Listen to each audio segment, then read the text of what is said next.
Welcome to my YouTube channel, One Race, the Human Race, All Human. Ask yourself, why are they fighting so hard, Republicans, to stop you from voting?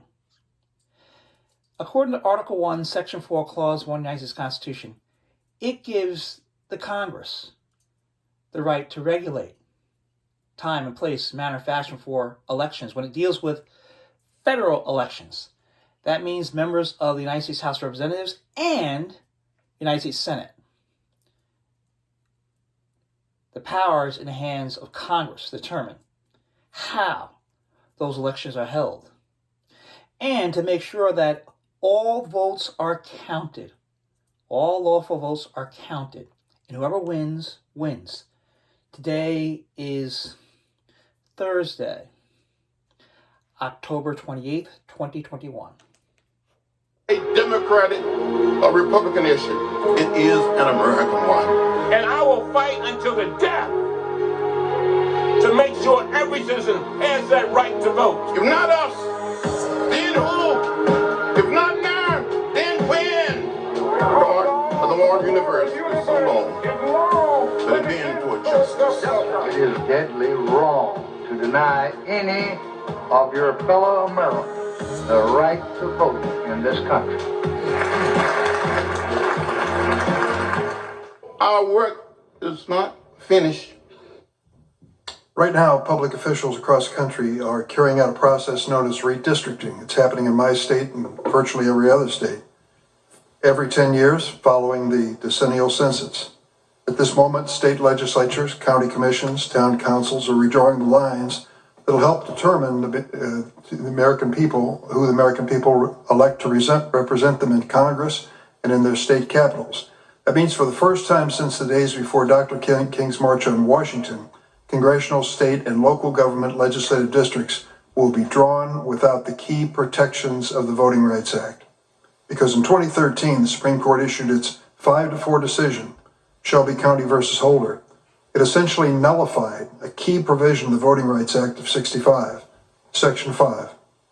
That Section 5 required localities with records of discrimination against voters of color through racist policies like poll taxes and literary tests to ensure any changes to their voting rules were vetted by the Justice Department before they could be enforced. This requirement is known simply as pre-clearance, and it applied to redistricting. But that pre-clearance requirement, the guarantee of accountability to the voters and adherence to the law, was eliminated by the Supreme Court in Shelby. As today's witness, Assistant Attorney General Kristen Clark, has explained, in the absence of a pre-clearance requirement, jurisdictions have less incentive to involve community contacts in the elections process and the process of considering and adopting voting changes. Losing this avenue of participation is particularly harmful for minority voters. Americans have every reason to be concerned about the lack of transparency in this year's redistricting. Without full protections of the Voting Rights Act, state legislators could redraw districts in ways that unlawfully diminish the power of voters of colors. And the truth is, state lawmakers have already taken unprecedented steps to silence the voices of American voters.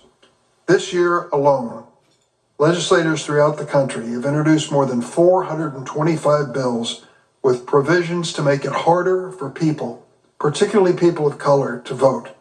19 states have gone on to enact 33 of these laws. Some of them set new limits on voting by mail. Others cut hours on polling locations. All of them are designed to achieve the same outcome: new barriers to the ballot box. The proponents of these laws claim they are designed to help prevent so-called voter fraud. But facts show that claims of voter fraud are nothing more than grist for the mill of the big lie. Remember when the former president insisted that he actually won the election last year? He's still at it. That election was branded by his Department of Homeland Security as the most secure in American history. Earlier this month, a team of Republican-backed, quote, cyber ninjas, that's what they call themselves, completed a months-long audit. They collected millions of dollars from right-wing organizations to fund this undertaking. This was going to be a months-long audit of the 2020 election results in Arizona to prove once and for all that Donald Trump finally won. What did they find? More votes for Joe Biden and fewer votes for Donald Trump. Despite this overwhelming evidence, the myth of voter fraud persists. Sadly, it's being weaponized by those who hope to advance their own political ambitions by discrediting our electoral process. So if state legislators and others are going to defame and diminish our democracy, we in the Congress have a duty to defend it. With the John Lewis Voting Rights Advancement Act, the Senate has an opportunity to reinvigorate one of the most important pieces of legislation in American history. I've been here a few years. I can actually remember, and I'll bet Senator Leahy could too. This was a big bipartisan issue. Over the years, Democrats and Republicans voted the same way on the Voting Rights Act. In the words of Senator Mitch McConnell, quote, when he voted for it once, "This is a piece of legislation which has worked." I think he's right. Let's keep it working. In our nation, there is no freedom more fundamental than the right to vote. And as our old friend John Lewis said before his passing, it's the most powerful nonviolent tool we have. Our democracy is strongest when every eligible voter votes.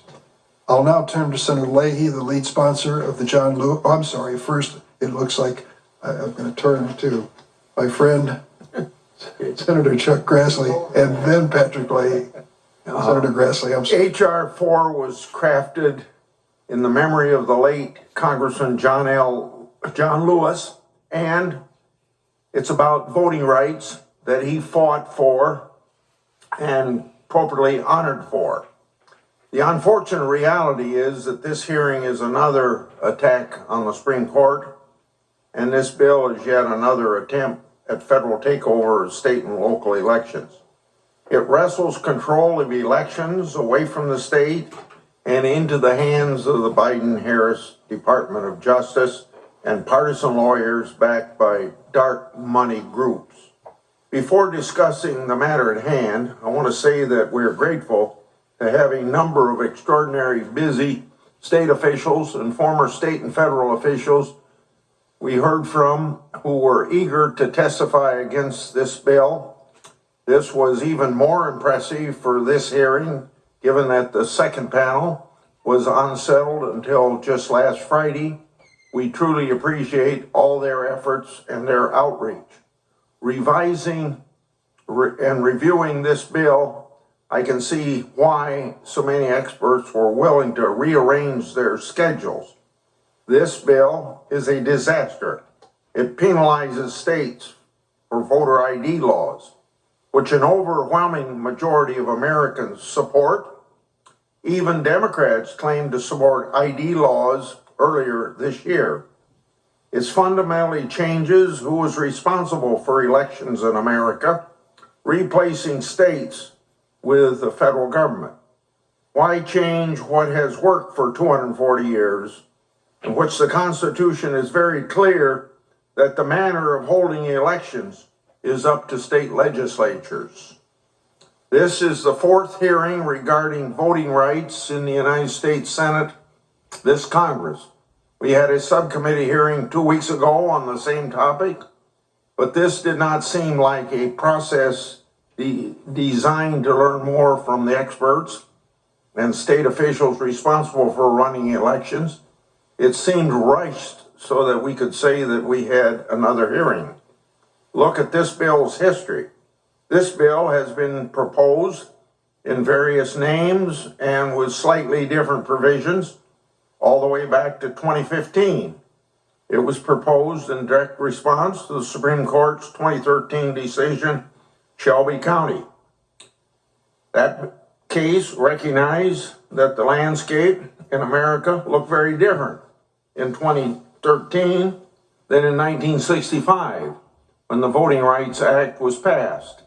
And the Supreme Court concluded that Congress couldn't keep requiring states to pre-clear with the federal government election law changes based on data going back to 1965.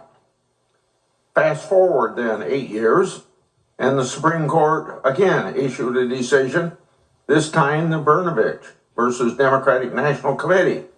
This case, the Supreme Court set forth a list of substantive guideposts to determine whether, considering the totality of the circumstances, changes to voting rules are lawful under Section 2 of the Voting Rights Act. Unsurprisingly, Democrats immediately set about revising this bill to overrule the Supreme Court's common sense decision. The latest version doesn't just revive the pre-clearance procedures in place before Shelby County, it massively expands pre-clearance. Democrats also want to erase the very reasonable factors that the court outlined in Brnovich to guide lower courts as they look at the totality of circumstances for changes to voting laws. H.R. 4 replaces. So just take a look at all the different laws being passed throughout the nation that are stopping not just people of color, but all people from voting. Everyone has a fundamental right to vote. All Americans have a fundamental right to vote. Period. Now the great Senator Patrick Leahy from Vermont. And activists outside groups. Thank you. Thanks, Senator Grassley. Senator Leahy. Well, thank you, Mr. Chairman. I know that my friend Kansas Senator Grassley was talking about H.R. 4, but I would note to him we're here to discuss my bill, S4, which has dramatic changes from the bill he was talking about. It's the John Lewis Voting Rights Advancement Act. I've championed this for years.